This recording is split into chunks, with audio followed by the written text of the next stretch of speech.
Even greetings in Arabic take so long, you know?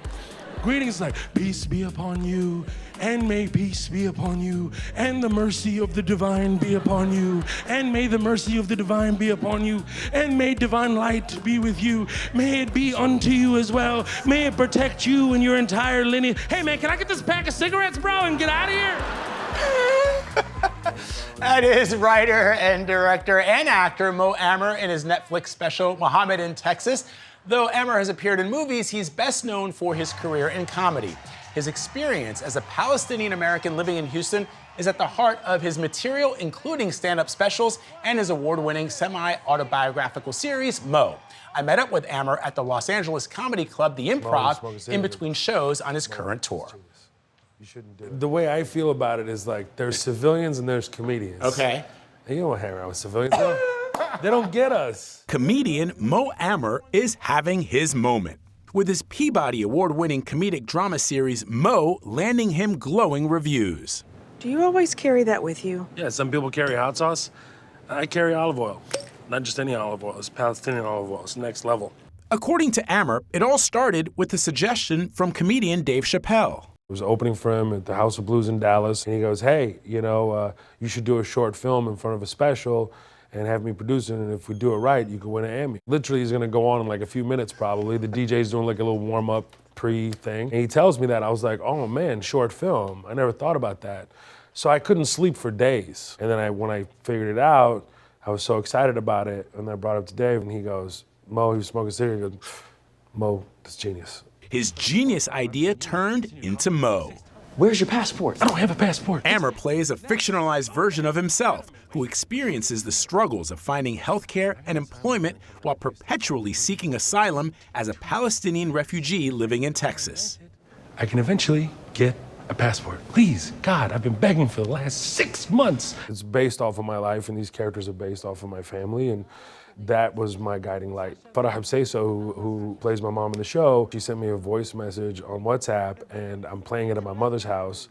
And my mother walks into the living room, and she goes, I don't remember sending you a voice message today.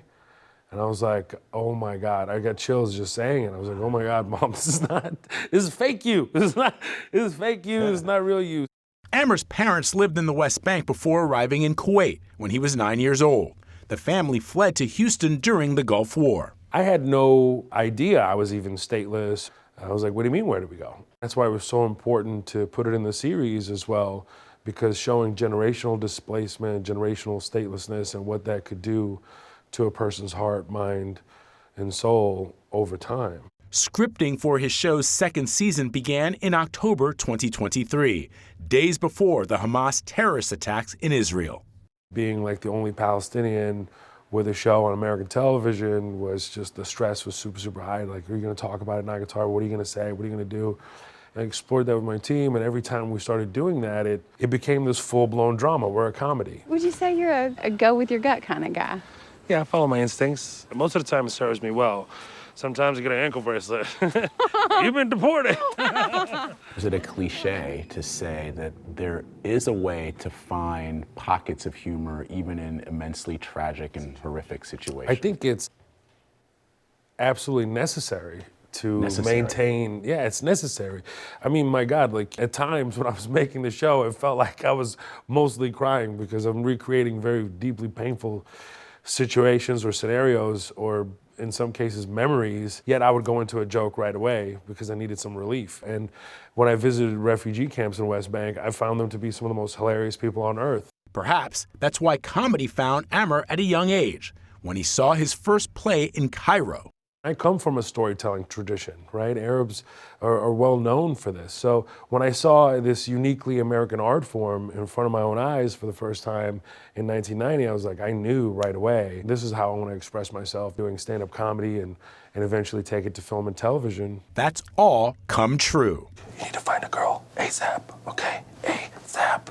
You're getting old, bro, and your hairline, it's not looking good. Apart from starring in Mo, Amer played a role on the show Rami. Look around, man. Ramadan, baby. This is Coachella for Muslims. Developed by his Mo co-creator, Rami Youssef. And he starred in a handful of films. It's all on 3 documents, yeah? Don't judge the pictures after my girlfriend broke up with me, yeah? including blockbuster Black Adam alongside Dwayne "The Rock" Johnson. It was frustrating. Mohammed is the most popular name in the world, but I can't find one keychain with my name on it anywhere. With 2 stand-up specials streaming on Netflix, he's back to performing live on tour. I worked so hard for so long in my life, and to get to this level where now you're just doing these beautiful venues and theaters around the world, and they're my shows, that is a significant moment. So it's ironic that Very he talks funny, about, Vlad. yeah, it's ironic that he talks about Dave Chappelle being an impetus for some of these specials that he's doing, because I first saw him when we were all together for your birthday at Madison Square Garden. He opened for Dave Chappelle. And I turned to these guys, I'm like, this dude is like one of the funniest comics I've ever seen. I gotta talk to him. And hearing his life story, his perspective, and how he infuses his personal history and his family's personal history with his comedy has really been enlightening. Yeah, it's funny. I always like observational comedy, though, where you're just talking about what you know and what you see. Yeah. That's often the most relatable, regardless of your ethnicity. Yeah. And he says that the thing that sort of compelled him was when a teacher in his school told him to get up in front of the class and perform, and that's what sparked it for him. Wow. And so it's just little things like that. All right, good stuff, Vlad.